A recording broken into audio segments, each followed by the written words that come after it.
Hi everyone, it's Natalie again. My last video got cut short because I got a phone call and I couldn't record or press record after. And the last video was talking about how if your man or boyfriend or husband or whatever is in a narcissistic family cult. Um, I will kind of continue talking about that for a minute, and then we'll go into how to help yourself in that situation.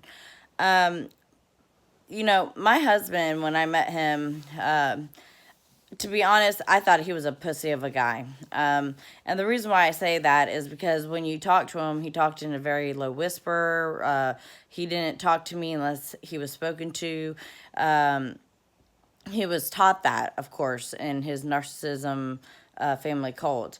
And when you're dealing with someone that you're truly in love with and their family has vengeance out for you or agenda against you, it is very hard to maintain a relationship with the person that you're with, that you're truly in love with. I put up with it for 20 years.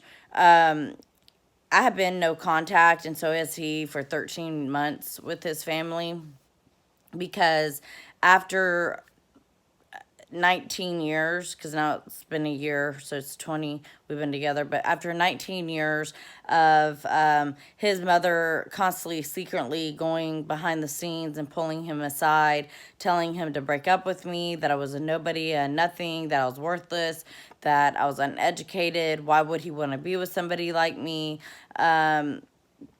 just constantly belittling the person he was with. It really hurt his feelings. I mean, he would come home and cry and tell me about these things. And I guess she thought in her mind that, oh, it's a secret. I'm telling you this in private. I'm not gonna, I'm not expecting you to go tell your girlfriend, well, now, or wife at the time now. But he did. And the reason why he did that is because he knew how to keep his guard up around her, and he was trying to help me keep my guard up around her as well, which I did.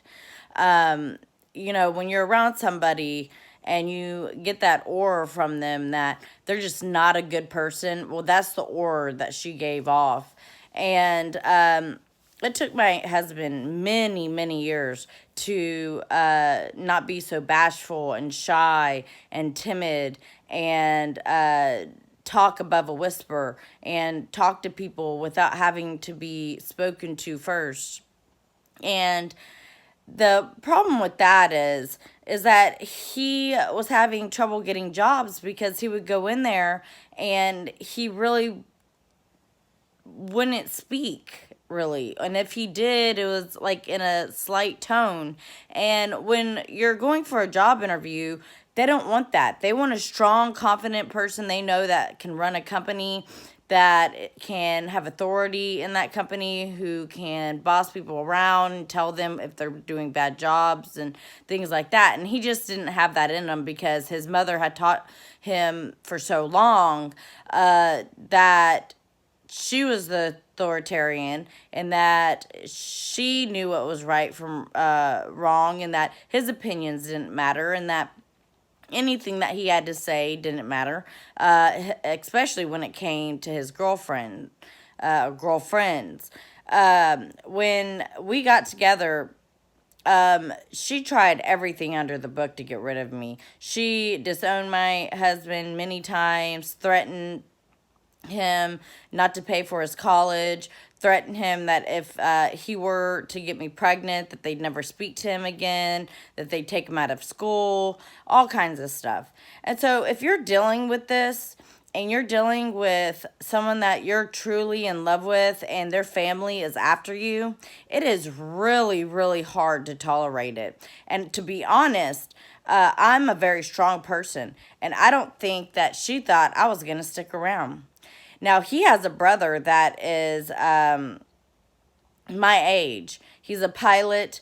He can fly wherever he wants to fly on his days off. And instead of, sorry, this is a little shaky. I'm going to try to put it right here. Instead of trying to find a girlfriend and start a family of his own, what he used to do was surprise his mom with home visits and bring her gifts and things like that. And he had a girlfriend for about a year, and all of a sudden one day she just disappeared. And Jared and I were like, well, asked John Paul, like, where'd she go? We thought y'all were getting serious. Oh, she wasn't anything. She was just a booty call and this and that. Well, come to find out, what really happened is that his mother didn't like the person he was dating, and so she's the one that got rid of him or her. And so he is at that age where he should be finding girlfriends and finding the love of his life. Regardless, he's not gay, but even if he was gay, any partner in general, and he's not doing that. What he's doing is he's going home to his mother on his days off to spend time with her. So this is how that dynamic works. They have an incestual, emotional relationship with the narcissist. And I'm trying not to get this to shake. I'm sorry. And so this really, I mean, the way that they train the people in their family is really bizarre. And I mean, I'm telling you, when I first met my husband, I accused him of having an incestual relationship. Let me see if I can get this to stop shaking. Hold on. Let's see if I can do this. I accused my husband of having an incestual relationship with his mom because the behavior with them was so bizarre. And it's a little crooked, but let me see. There it goes. And so, you know, he found it really offensive that I was sitting here saying, "Are you having sex with your mom?" I'm like, I don't understand how a woman who treats your girlfriend like she does, to me, that seems like it's a woman who is jealous of your relationship with your girlfriend. And when you encounter that, it's almost like, well, are they having sex? Well, after doing research of narcissism, I found out it is emotional incest. And if you do your research, you will see that is the case. So I want to come on here today to tell you that you don't have to put up with that crap. What you can do, and if your partner is so ingrained in his family that he is not willing to go no contact, because they won't stand up for you. They won't, they might be on your side. They may ignore your mom or their narcissistic person in their life. They might ignore them and stuff, but it continues. And when you're not there, they're pulling them aside saying really horrible things about you. And so what you can do is go no contact. And your partner necessarily doesn't have to go no contact, but you can. You can not go to Christmas parties because, you know, narcissism they always have to have every single holiday. You know, you can never have a holiday with your family. And if you do, all hell breaks loose. And they start really belittling their son, saying, "Oh, I must not mean so much. I put you through college. I did all this for you," and blah, blah, blah, blah. So what you can do is, number one, you yourself go no contact with them, meaning no conversations, no communication, no nothing. You don't listen to them. You don't read your husband's text messages. You don't have your husband tell you what they've said about you. And if your husband is not willing to allow you to go no contact, then you have to end that relationship with that person. Because the thing is that they are a codependent and they are an abuse victim themselves. And when somebody has been abused for so long, especially since childhood, They don't know any different, even though you do, because you don't come home, you don't come from a narcissistic family, or maybe you do and you recognize the signs, but you are going to have to go the other way. There's so many other options out there on how to deal with narcissism in the relationship with your partner. But you're gonna have to do it on your own. You can't force your husband or boyfriend or partner to go no contact with their parents. But the thing is that eventually that will happen, because they will get tired of their parents constantly trying to rule their life. And another thing that what they do is that they're very authoritarian. I'm almost 35 years old. My husband's 37. Even at our age, they still treat us like children. They talk to us like children. They think that they have say in my family's life. We have a child together. I never wanted to leave my child around them, because I was so frightened that they were going to belittle me and talk crap about me to my son, that my son would be confused. And at that age, he really should not be involved with anything. And if you have a narcissistic mother-in-law or father, or vice versa, you really need to keep your child away from those people. After witnessing the way that my husband has grown up, I am scared to death that my son was going to end up like him. And so going no contact has been the best thing for both of us. And really, my husband finally woke up to what was going on. And he had woke up to it, but he wanted his parents in his life.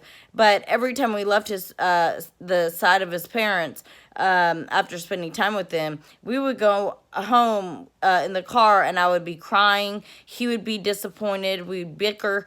We'd talk about how his parents were acting. And he used to tell me, "Oh, Natalie, okay, before we go inside, you know how my mom is. Just ignore her. Don't take anything to heart." But it's like, how can you not take anything to heart when she's sitting there talking to you like a child, belittling you, telling you not to talk at the dinner table when everyone else is discussing the menu, making decisions for you on the menu, putting things in your face that she's done for you, even if it was just like the dumbest thing, like buy a piece of chocolate. Like one instance, I didn't have my purse on me because I was with her in the car and we're driving down the road and I was thirsty. And I said, "Hey, do you mind giving me like $1.50 to get a drink in the store?" I kid you not. That woman harassed me for that $1.50 for a month straight before I gave it to her. And I gave her a $5 bill and I said, "Here, just keep the change." But what you can do is a lot of things, guys. You don't have to tolerate that. Personally, you can go no contact even if your partner doesn't want to.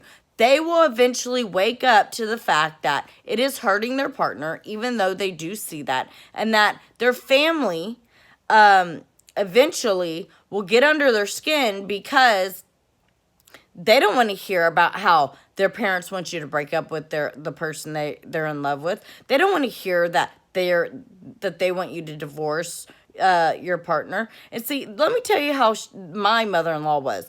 She was so prepared for our divorce that she actually found an attorney